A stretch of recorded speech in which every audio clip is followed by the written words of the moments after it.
Welcome to the CEC Report for the 4th of September 2015. I'm Elisa Barwick and joining me today is CEC leader Craig Isherwood.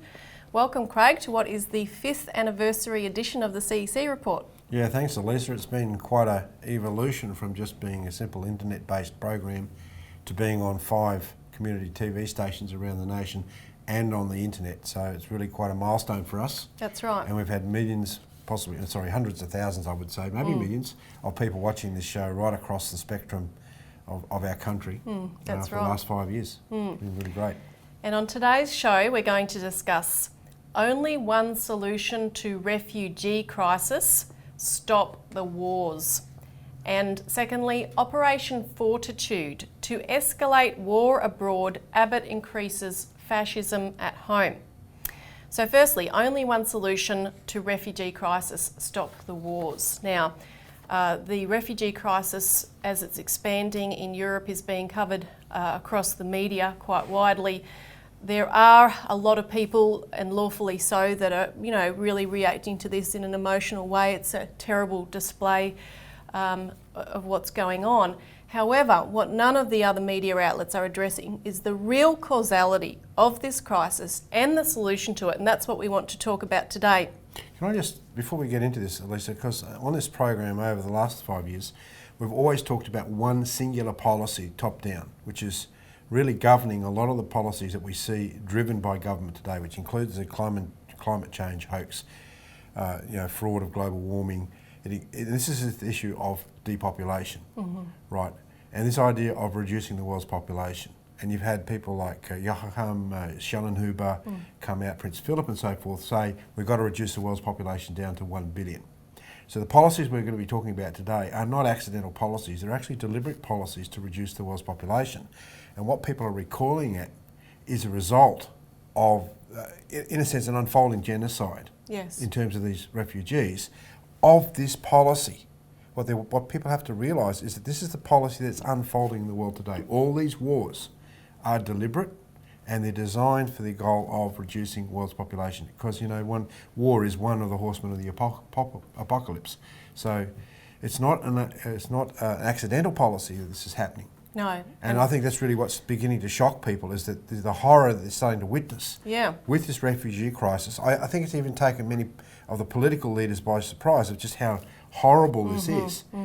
But this is the policy that's being promoted top down by the likes of Prince Philip, the worldwide radical environmentalist movement and so forth. Population reduction at the end of the day. That's right, and we're going to look at the culpability in this of US presidents, including of course Obama, Cameron and Abbott and other of the supporters that have led these exercises for regime change through the Middle East and Northern Africa. But just to set the stage for it and to give some of the details, you have 18 million people that have been displaced from Iraq and Syria alone. The UN High Commission of Refugees also have just put out figures on Libya, where more than 300,000 refugees have tried to cross the Mediterranean, and 2,500 of them at least have drowned. Another 250,000 have moved into Europe by land from Libya, so that's about 500,000 people from there. Of course, you have thousands of refugees being picked up every single day at sea in the Mediterranean, and many of them don't make it. So this is literally the biggest movement of displaced people since World War II, and that really tells you something about the scale of these wars that we're looking at in this region.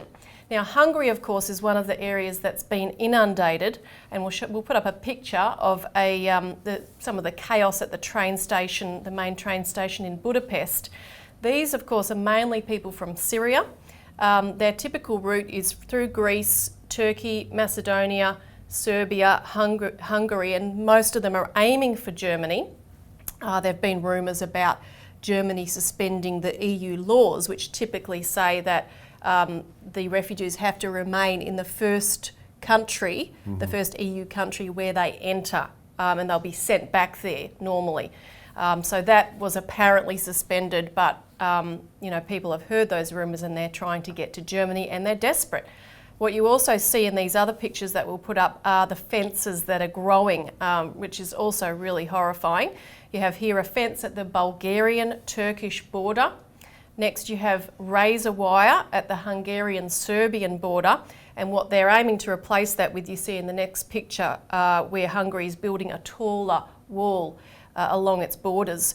So you have people sleeping on the streets, people that are hungry, that are thirsty on the streets of Hungary and other places. And the point is, these people do not want to leave their home. They don't want to leave Syria. And I just want to show this short clip of a young boy, I think a 12-year-old boy, who says this, and this is a clip from Al Jazeera. So what's your message then? My message, please help the Syrian. The Syrians need help now. You just stop the war, and we don't want to go to Europe. Just stop the war in Syria. Just that. So that clip shows you that these people do not want to leave. Now, Craig, these people are fleeing the targets of Western regime change. They're from Iraq, they're from Libya, they're from Syria. What is Obama's responsibility here, along with Cameron and Abbott, and what can we do about it? Well, Elisa, it's been stated, as we said last week, the retired General Michael Flynn came out and said that this was a deliberate policy by Obama. They knew, and he actually, as part of his responsibilities, told the Obama regime that if you go down this line of allowing support for ISIL, then or the destruction of Syria, I should say, then in effect what's going to happen is you're going to create a caliphate. What is exactly taking place in Syria right now, where you have the rise of ISIS and so forth. Now, this was known. This directionality was known. It was put on the table as what would happen if you supported or smashed Syria up as a nation, and now you've got this absolute nightmare taking place inside Syria, supported directly by Obama. If you go back, you look at the Iraq War, the complicity of Tony Blair in the sexed up documents of so-called weapons of mass destruction, which led to the war against Iraq and the downfall of Saddam Hussein, the breakup of that nation, right?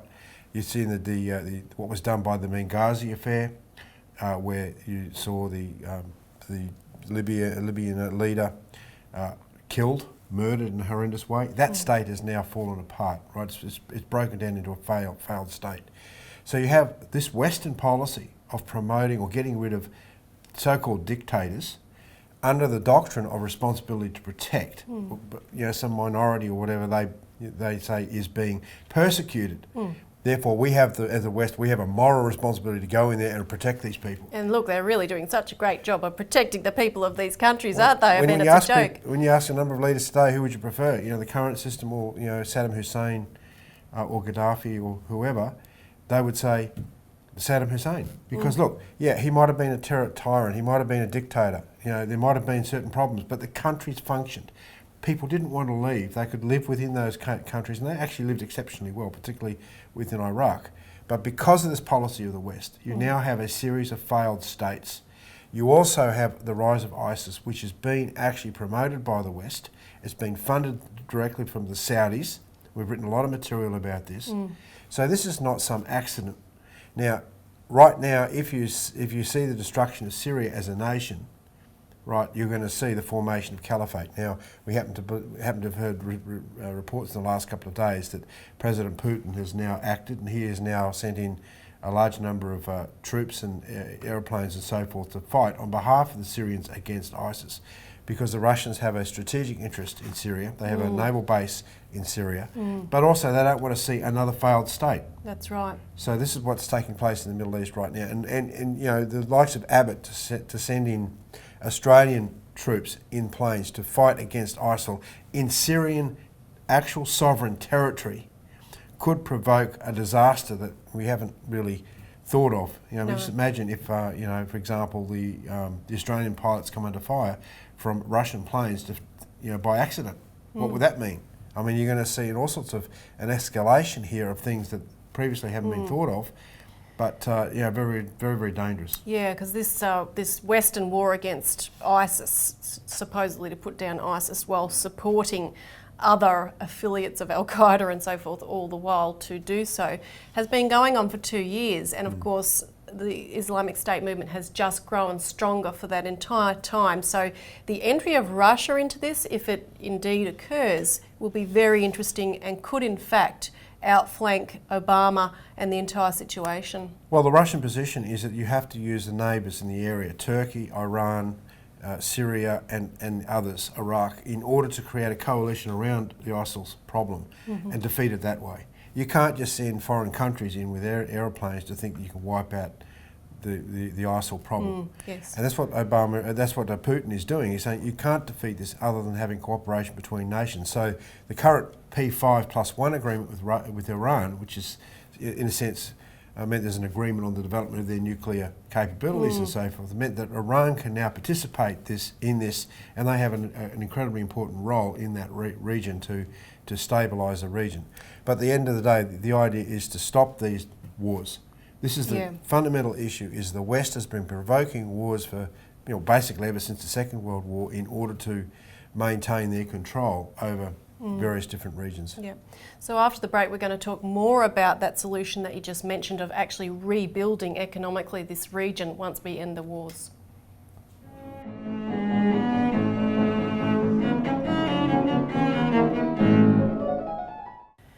Welcome back to the CEC Report, where we're discussing the wars that are going on in the Middle East and how they're creating a flood of refugees into Europe, where people are, lawfully wanting to find something better where they can live their lives in peace.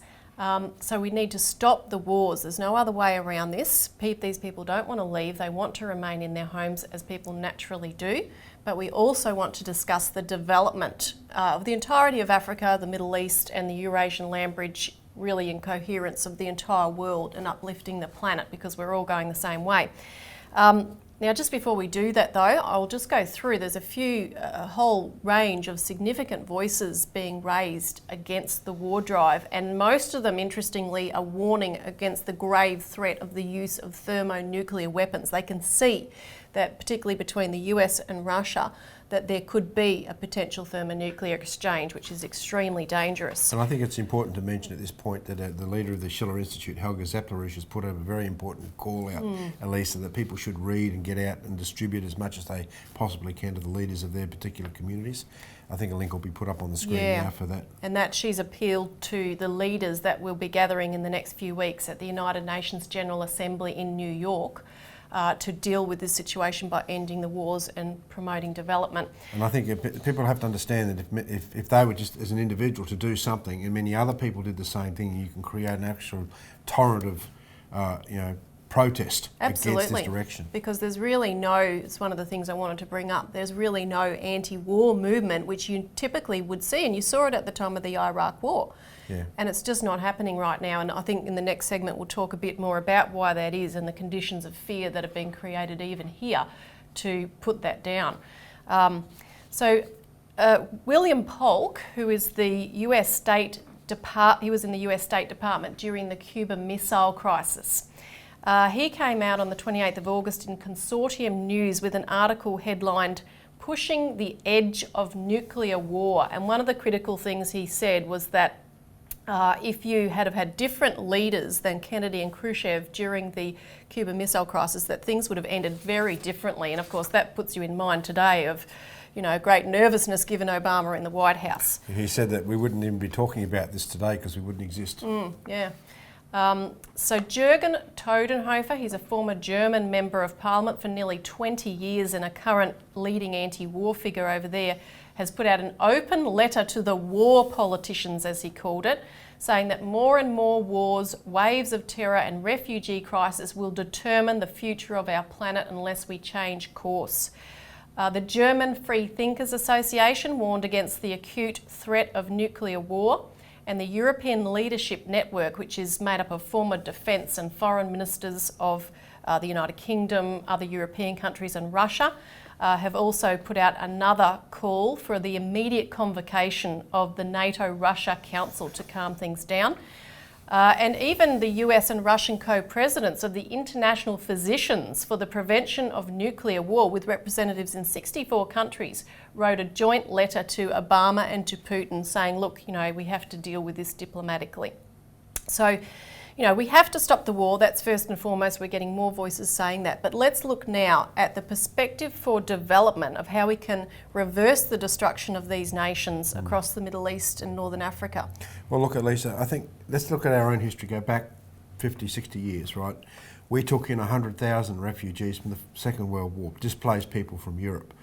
And what do we do with those people? We put them to work on the Snowy Mountains scheme, right? The only scheme, national development scheme, that we actually had in our entire country. We were able to absorb many refugees, you know, war refugees at that time, because we had a program, a post-war development program mapped out by Curtin and Shifley. Well, that same program of economic development is centred in what we call the World Land Bridge, whereby China in particular is leading a development revolution around the world. We have large-scale infrastructure development projects in a huge number of countries around the world.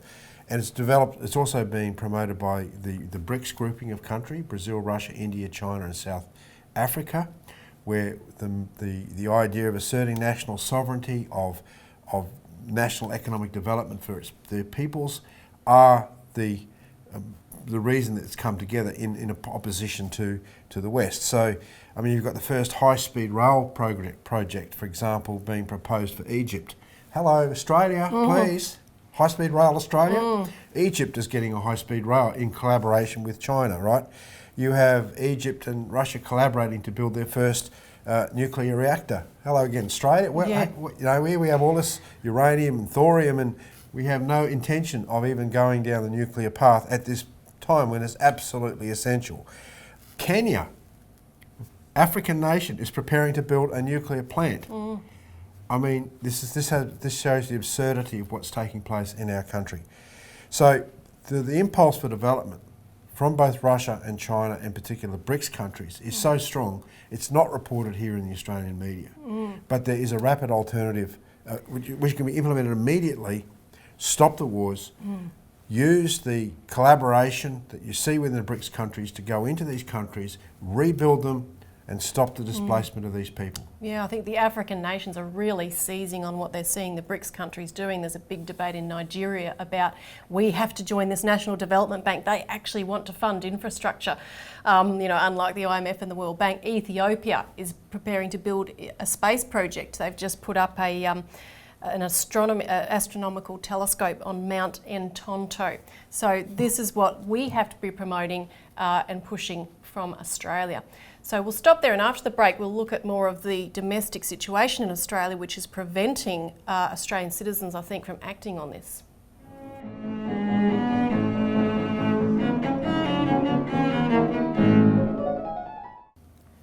Welcome back to the CEC Report. Operation Fortitude.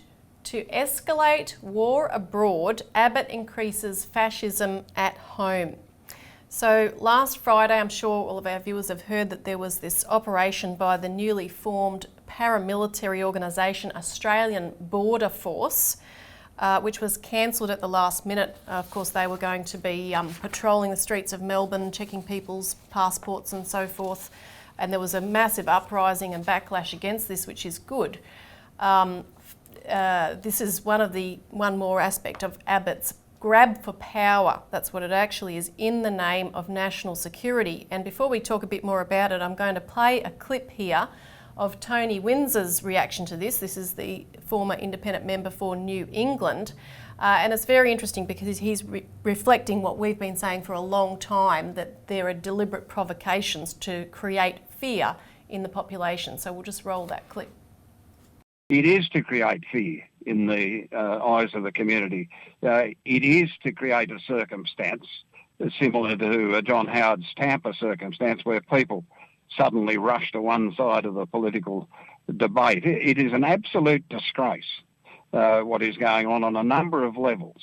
But this whole border protection, entering a civil war in Syria, the border force in Melbourne, it's all part of a very sad agenda, in my view, to actually frighten people. And I've got no doubt that some of these people in Abbott's government hope that something goes wrong domestically, that they can taunt a Muslim into doing something so that they can say that we're the only ones that can protect you. The Labor Party are too weak to protect you. Vote for us. Yeah, so Craig, this just shows that the geopolitical agenda that we discuss globally for war and chaos is defining domestic events here in Australia, and this type of action is designed to whip up fear so that the population will support Australia's participation in the war in Syria, which is what's on the table, of which Abbott is considering the request that came from Obama to help in that conflict. Well, this is what